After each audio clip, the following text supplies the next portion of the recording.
23 октомври, убав ден, убав празник.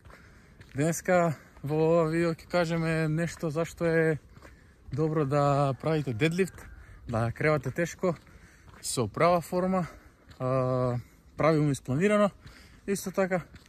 И нешто повеќе за сето ова подлабоко во видеото. Повторно истиот кадар на истово место, само времето е друго и денот е друг.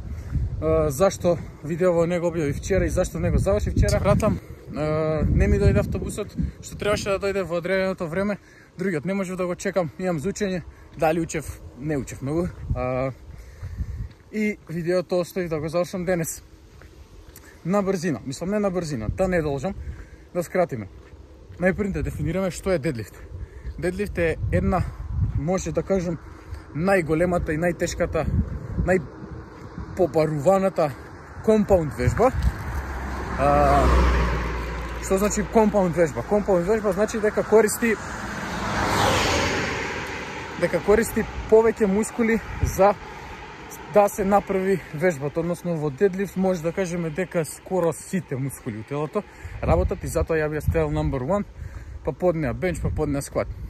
Сега, кога дефиниравме што е дедлифт, компаунд вежба, или у превод мртво кревање, зашто се нарекува така, ќе ви оставам. Значи веќе дефиниравме што е дедлифт, каква вежба е, зашто служи. Дедлифтот најчесто служи за, како што реков на почеток кога кажав за што е вежбата, за сите мускули скоро во телото, односно дава голема сила, ги закнува раците, грбот, кичмата и нозете и воедно колку повеќе може да кренете на дедлифт, а не сте во некоја прекумерна телесна тежина. Да кажеме, дека не сте некој од 150 кила дебел човек, туку сте некаде 180 до 110 килограми. Може да кренете дупло или тродупло од вашата тежина, тогаш дедлифтот наистина ви е на завидно ниво. Значи, дефиниравме што е дедлифт, дефиниравме зашто служи и дефиниравме кои се бенефитите. Да, бенефитите од дедлифт се поголема сила, поголема самодоверба и поголема издржливост за време на сите ваши тренинзи. Сега да ги кажеме и лошите страни од дедлифт. Не знам до каде стигнав, но како и да е, мислам дека направив што е дедлифт, направив позитивни работи, направив лоши работи за него, објаснив што е. Сега станува само да видиме како ќе го направам јас и за повеќе за формата и тоа како по специфично се прави, ќе објаснам после ова и ќе кажам резултатите и, например, зашто јас правам дедлифт, па останете и се гледаме на крај.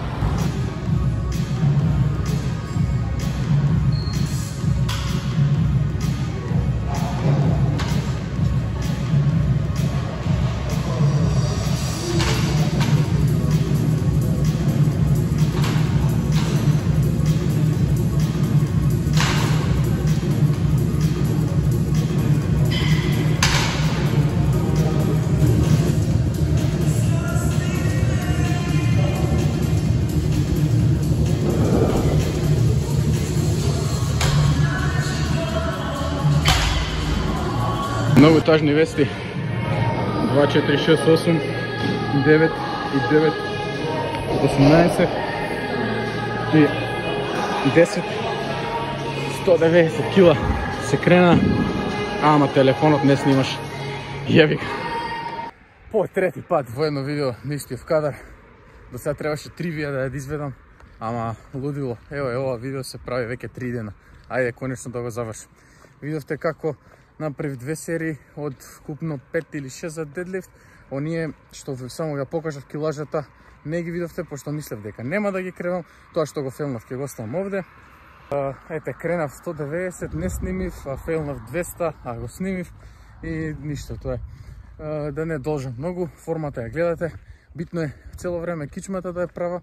Кога почнувате да се кревате, некако како да го објаснам тоа најпросто, гурате према напред и во исто време го кревате грбот од рамениците со цел рацете да не ви бидат свиткани, кичмата да не ви се свитка, што е најбитно, и треба да осетите горе кога ќе кренете, кога ќе го локнете мувментот, скапулите, двете коски да ви бидат самиот збор кажува локнати да бидат заклучени горе и се спуштат и тоа го повторувате неколку пати.